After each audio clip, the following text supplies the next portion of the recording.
है और कभी कम हो जाती है, ऐसा क्यों होता है महाराज जी? भक्ति का तात्पर्य आप किससे लेते हैं घटने बढ़ने में? वचन से महाराज। हाँ, भजन से। भक्ति का तात्पर्य कबहू तो थोरो भजन, कबहू होत विशाल, मन को धीरज छुटे नहीं, गाहे न दूजी चाल। सिद्ध रसिक महापुरुष जो हमारे वृंदावन के हैं, वो कह रहे हैं मन की वृत्तियां होती हैं जो 3 गुणों के आधार पर चलती हैं, सतोगुण, रजोगुण, तमोगुण। जब हमारे अंदर सतोगुण की वृत्ति अधिक होगी तो भजन बहुत अच्छा होगा, मन लगेगा। और जब रजोगुण, तमोगुण की वृत्तियां होंगी तो भोग विलासता, प्रमाद स्थिति की तरफ मन जाएगा। तो हमको ये चाहिए कि अगर भजन नहीं भी हो रहा तो हम हैं किनके? प्रभु के हैं ना। तो हम अपनी निष्ठा पे बने रहे, मन भजन में नहीं लग रहा है लेकिन हम भजनाभ्यास न छोड़ें, गहे न दूजी चाल। हम कहीं मनोरंजन में ना फंस जाए, हम कहीं प्रपंच में ना फंस जाए। मन की वृत्तियां आएंगी और जाएंगी, लेकिन हमको अपनी स्थिति में रहना है। हम स्वयं भी तो शरणागत हैं। मान लो तन से शरणागति, वचन से शरणागति, मन से शरणागति और स्वयं से शरणागति। तनुवांग मनोभिर अमलई सोहम तवि वाचिता। सोहम माने मैं से। तो मैं शरणागत जो हुआ है वो भजन से नहीं हुआ, हमारा प्रभु का स्वयं का संबंध है। भगवान कह रहे ना, ममई वांशो, मेरे तुम अंश हो भक्ति मार्ग में। तो हमारा तो भगवान का स्वतः सिद्ध संबंध है। अब इस समय अगर मन नहीं लग रहा तो हम तो प्रभु के हैं ना।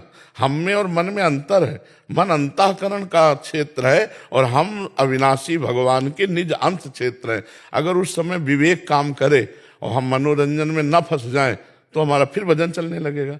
गुण का प्रवाह तीनों का चलता रहता है। कभी कभी एकदम वासना में चित्त हो जाता है, कभी एकदम उपासना में चित्त हो जाता है, कभी वैराग्य में चित्त हो जाता है, कभी राग में हो जाता है। इसी को एक रस लाने के लिए तो उपासना और साधना की जाती है। तो हम दूसरी चाल ना गहलें, बस इतना हमें ध्यान रखना है। दूसरी चाल भगवत प्रतिकूल कोई हम कार्य न कर लें। प्रतिकूल से विसर्जनम, श्री कृष्ण अनुकूल लेने। अपने आराध्य देव इष्ट देव की आज्ञा के अनुसार ही हमारा चरित्र रहे।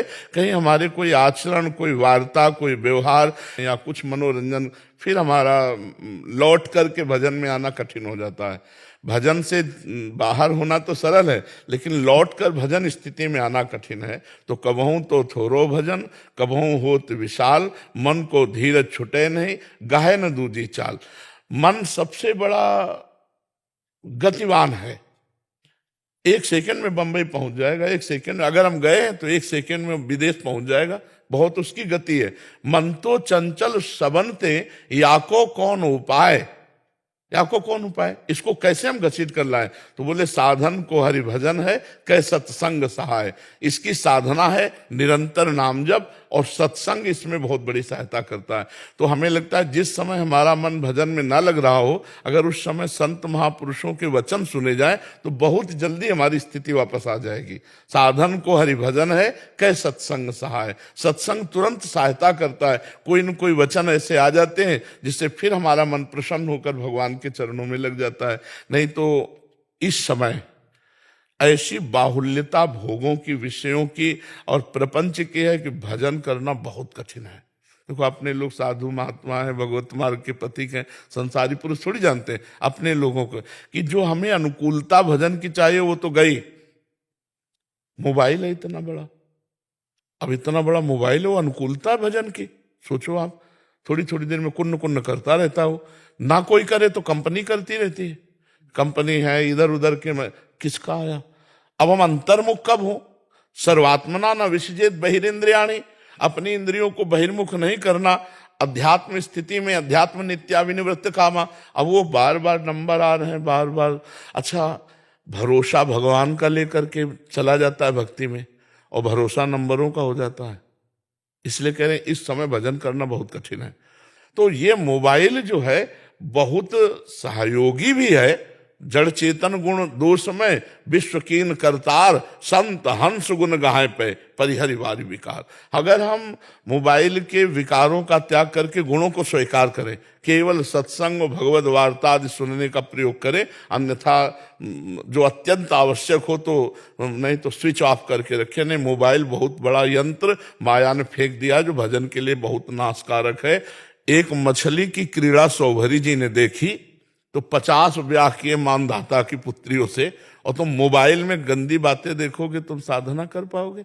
एक विचार करो, एक वैश्या के साथ गलत आचरण करते हुए अजामिल ने देखा, पूरा जीवन भ्रष्ट हो गया, और तुम रात में एकांत में होकर के मोबाइल से गंदे विषय देखो, चाहे गृहस्थ हो चाहे कोई भी हो, तो आपकी बुद्धि भ्रष्ट नहीं हो जाएगी? क्योंकि चित्त वृत्ति का अपहरण करने वाला बहुत बड़ा ये षड्यंत्र रच दिया माया ने। पहले ठाकुर जी की छवि यहाँ साधक या गुरु जी की छवि, अब वो स्मार्ट मोबाइल बहुत बच के रहना है, बहुत बच के रहना है। तो इसीलिए हमको गाहे न दूजी चाल, दूसरा रास्ता हम ना अपनाए मनोरंजन का। अगर भजन में मन न लगे तो सो जाओ जाके, घंटा 2 घंटा में फिर बत्ती आ जाएगी, फिर भजन में मन लग जाए। लेकिन कोई गलत आचरण, कोई प्रपंच, तो वो हमारी बुद्धि को खराब कर देगा।